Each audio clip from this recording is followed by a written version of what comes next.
Thiruvananthapuram corporation Keralam ഉറ്റുനോക്കിയ BJP ഭരിക്കുന്ന ഏക കോർപ്പറേഷനാണ്. അതിപ്പോൾ BJPയുടെ മേയർ VV രാജേഷ് സത്യപ്രതിജ്ഞ ചെയ്ത് അധികാരമേറ്റു.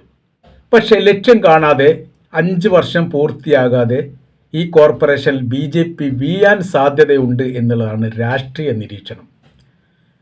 വളരെ അപ്രതീക്ഷിതമായിരിക്കുന്ന ഒരു മുന്നേറ്റമാണ് BJPക്ക് തിരുവനന്തപുരം കോർപ്പറേഷനിൽ ഉണ്ടായത്.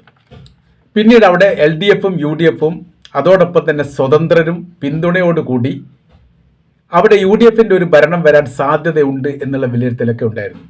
അതിനുവേണ്ടി പല രീതിയിലുള്ള ചർച്ചകളൊക്കെ നടത്തി. എന്നാൽ സ്വതന്ത്രന്മാർ അതിനെ പിന്തുണച്ചിട്ടില്ല.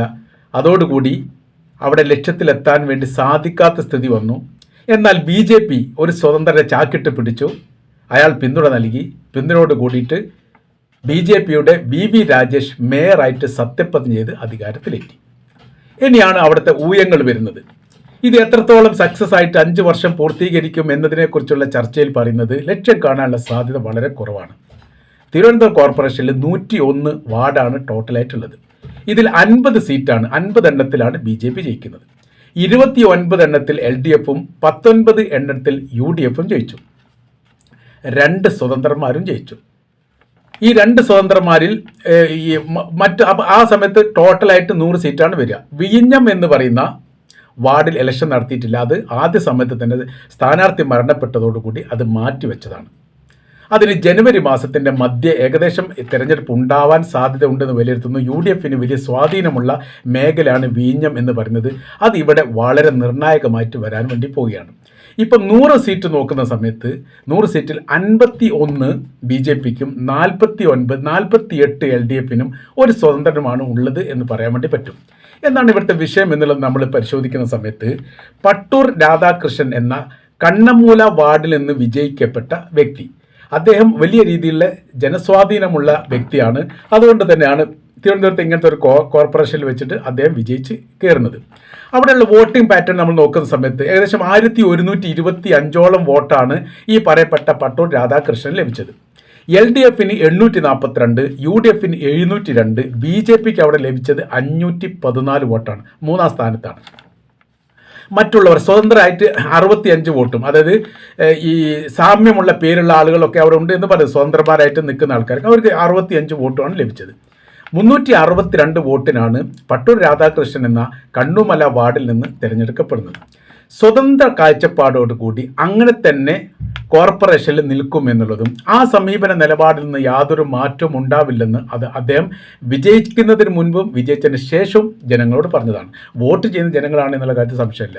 എല്ലാ രാഷ്ട്രീയ പാർട്ടിക്കാരും അദ്ദേഹത്തിന് വോട്ട് ചെയ്തിട്ടുണ്ട്. സ്വതന്ത്രമായിരിക്കുന്ന കാഴ്ചപ്പാട് നിലപാടുള്ളൊരു വ്യക്തി ആയതുകൊണ്ട് അദ്ദേഹത്തോടൊപ്പം നിൽക്കുക എന്നുള്ളതും, അങ്ങനെ കഴിവുള്ള സേവനം ചെയ്യുന്ന വ്യക്തിയാണ്, ജനകീയനാണ്, ജനങ്ങൾക്കിടയിലുള്ള വ്യക്തിയാണ് എന്നതുകൊണ്ട് അദ്ദേഹത്തോട് വലിയ താല്പര്യം ഉള്ളത് കൊണ്ട് തന്നെയാണ് എല്ലാ വിഭാഗവും അദ്ദേഹത്തെ വോട്ട് ചെയ്തത്. പക്ഷേ ഇപ്പോൾ ഒരു ചതി ചെയ്തു. അയാൾ BJPക്ക് പിന്തുണ കൊടുത്തു. അല്ലെങ്കിൽ പിന്തുണ കൊടുക്കാതിരിക്കുക, അത് അവൾക്ക് ചെയ്യാമായിരുന്നു. പക്ഷേ ചെയ്തില്ല. BJP പിന്തുണ കൊടുത്തോടുകൂടി അദ്ദേഹം BJP ആയി. സ്വാഭാവികമായിട്ട് BJPൻ്റെ ആശയത്തിനും നിലപാടിനും പിന്തുണ നൽകുന്ന വ്യക്തിയായിട്ട് പട്ടൂർ രാധാകൃഷ്ണൻ മാറിയതോടുകൂടി വോട്ടർമാർ ഇദ്ദേഹത്തിനെതിരായി. ഇതാണിപ്പോൾ വിഷയം. അപ്പോൾ ഇതിൽ നമ്മൾ മനസ്സിലാക്കേണ്ട കാര്യം, വോട്ട് ചെയ്തവരെ വോട്ട് ചെയ്തതിന് ശേഷം നമ്മൾ പരിഗണിച്ചേ പറ്റൂ. 5 വർഷം അവരുടെ മുഖം നോക്കേണ്ടതാണ്. അവരുടെ വെറുപ്പും അവരുടെ എതിർപ്പും ഉണ്ടാകുന്ന സമയത്ത് സ്വാഭാവികമായിട്ട് മാനസികമായിരിക്കുന്ന വലിയ വിഷയങ്ങളൊക്കെ ഉണ്ടാകാനുള്ള സാധ്യത വളരെ കൂടുതലാണ്. നല്ലൊരു ശതമാനം ആളുകൾ പട്ടൂർ രാധാകൃഷ്ണനെ ഈ നിലപാടിനെ വിമർശിക്കുന്നു. വോട്ട് ചെയ്തവർ തന്നെ നിങ്ങൾ ചെയ്തത് തെറ്റാണ്, ചതിയാണ്. കാര്യം എന്ന് പറഞ്ഞാൽ ആദ്യം ഇലക്ഷന് മുമ്പ് പറഞ്ഞ പ്രവൃത്തിയല്ല ഇലക്ഷന് ശേഷം ചെയ്തത്.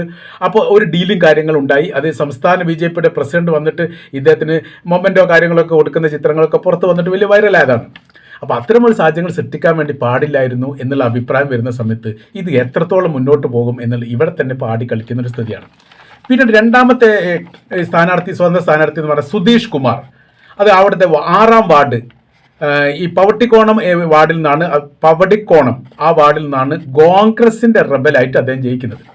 അവിടെ BJPയെ സംബന്ധിച്ചിടത്തോളം അത്യാവശ്യം നന്നായിട്ട് വോട്ട് കിട്ടിയിട്ടുണ്ട്. BJP ആണ് യഥാർത്ഥത്തിൽ ഇദ്ദേഹം തോൽപ്പിച്ചത്.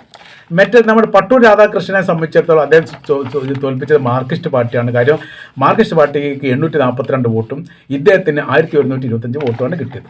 എന്നാൽ രണ്ടാമത്തെ ഈ വാർഡിനെ സംബന്ധിച്ചിടത്തോളം പവടിക്കോണം വാർഡ് എന്ന് പറഞ്ഞാൽ അവിടെ കോൺഗ്രസ് റെബലിന് കിട്ടിയിരിക്കുന്ന വോട്ട് 2250 വോട്ട് കിട്ടിയിട്ടുണ്ട്. ബി ജെ പിക്ക് അവിടെ 1897 വോട്ടാണ്. അപ്പോൾ യഥാർത്ഥത്തിൽ അവിടെ സ്വതന്ത്ര സ്ഥാനാർത്ഥി ബി ജെ പി ആണ് തോൽപ്പിച്ചത്. എൽ ഡി എഫിന് 1600 യു ഡി എഫിന് 1367 വോട്ടുമാണ് അവിടെ ഉള്ളത്. 353 വോട്ടിനാണ് തിരഞ്ഞെടുക്കപ്പെട്ടത്. ഇവിടുത്തെ വിഷയം എന്ന് പറഞ്ഞാൽ ഈ മേയർ സ്ഥാനാർത്ഥി ആവാനുള്ള വോട്ടെടുപ്പിൽ ഇദ്ദേഹം പങ്കെടുത്തിട്ടില്ല. വൈസ് മേയർ ആവാൻ വേണ്ടിയിട്ടുള്ള ആ വോട്ടെടുപ്പിൽ 2 വോട്ടെടുപ്പിൽ നിന്ന് ഇദ്ദേഹം മാറി നിന്നു. വോട്ടെടുപ്പ് പങ്കെടുത്തിട്ട് അതിൽ സ്വതന്ത്രമായിരിക്കും നിലപാടെടുത്തു എന്നുള്ളതാണ്. ഇദ്ദേഹം ഇപ്പോൾ പിന്തുണ നൽകുന്നതുമായിട്ട് ബന്ധപ്പെട്ട വിഷയമൊക്കെ വലിയ രീതിയിൽ ഇപ്പോൾ ചർച്ച വരികയാണ്. കാര്യം എന്ന് പറഞ്ഞാൽ പട്ടൂർ രാധാകൃഷ്ണന് ബി ജെ പിയുമായിട്ടുള്ള പിന്തുണ 5 വർഷവും അങ്ങനെ തന്നെ തുടരാൻ ഒരു നിലക്കും സാധിക്കില്ല. ഏതെങ്കിലും തരത്തിൽ അദ്ദേഹം പിന്തുണ പിൻവലിക്കാനുള്ള സാധ്യതയുണ്ട്. അല്ലെങ്കിൽ എന്ത് ചെയ്യും, അദ്ദേഹം രാജിവെക്കാൻ പോലും സാധ്യതമാണെങ്കിൽ നമുക്ക് രാഷ്ട്രീയപരമായ രീതിയിലൊക്കെ നമ്മൾ പറയാൻ വേണ്ടി സാധിക്കും. അങ്ങനെ അവിടെ തിരഞ്ഞെടുപ്പ് നടന്നാലോ തീർച്ചയായിട്ടും അവിടെ യു ഡി എഫ് ജയിക്കും, അല്ലെങ്കിൽ എൽ ഡി എഫ് ജയിക്കും. ബി ജെ പിക്ക് ജയിക്കാനുള്ള സാധ്യത വളരെ കൂടുതലാണ്. കാര്യം എന്ന് പറഞ്ഞാൽ ബി ജെ പിക്ക് അവിടെ കിട്ടുക 514 വോട്ടാണ്. ഇദ്ദേഹത്തിന് സ്വതന്ത്ര സ്ഥാനാർത്ഥി കിട്ടിയ 1125 വോട്ടാണ്. എൽ ഡി എഫിന് അവിടെ 842 വോട്ടുണ്ട്. യു ഡി എഫിന് 702 വോട്ടുണ്ട്. ബി ജെ പി 4ാം സ്ഥാനത്താണ്. സ്വതന്ത്രൻ, L D F, U D F, അതും കഴിഞ്ഞിട്ടാണ് യഥാർത്ഥത്തിൽ ഇവിടെ വരുന്നത് ഈ കണ്ണമൂല വാർഡിൽ വരുന്നത്.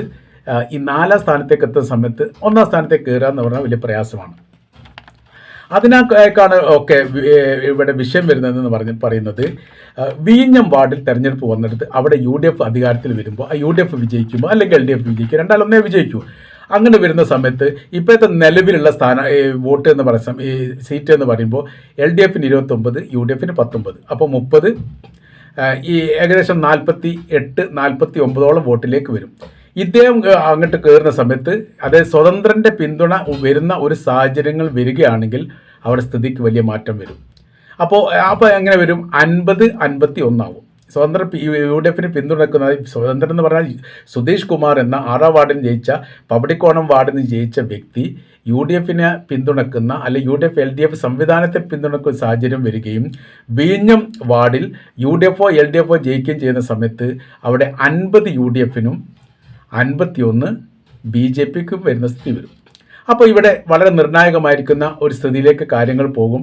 അപ്പോഴാണ് പട്ടൂർ രാധാകൃഷ്ണനുമായിട്ട് ബന്ധപ്പെട്ട വിഷയത്തിലേക്ക് അദ്ദേഹത്തിന് ലക്ഷ്യത്തിലെത്താൻ വേണ്ടി സാധിക്കാത്ത സ്ഥിതിയോ അദ്ദേഹം രാജിവെക്കേണ്ട ഒരു സാഹചര്യമോ വന്നു കഴിഞ്ഞാൽ അവിടെ പിന്നീട് ഭരണമാറ്റം ഉണ്ടാവാൻ സാധ്യതയുണ്ട്. ഏത് തരത്തിൽ കൂട്ടിയാലും വി വി രാജേഷ് എന്ന് പറഞ്ഞാൽ ഒരു നിർഭാഗ്യവാനാണ്. ബി ജെ പി രാഷ്ട്രീയത്തിൽ അത്ര വലിയ ഭാഗ്യമില്ലാത്ത ഒരു വ്യക്തിയുടെ കൂട്ടത്തിലാണ് വി വി രാജേഷ് ഉള്ളത്. പല ഈ പത്രസമ്മേളനവുമായിട്ട് ബന്ധപ്പെട്ട് അഭിമുഖമായിട്ട് ബന്ധപ്പെട്ട് വിവാദമാവാറുണ്ട്. കാര്യം എന്ന് പറഞ്ഞാൽ കൃത്യമായിരിക്കുന്ന ലക്ഷ്യത്തോടു കൂടി സംസാരിക്കാൻ പോലും കഴിയാത്തൊരു വ്യക്തിയാണ്.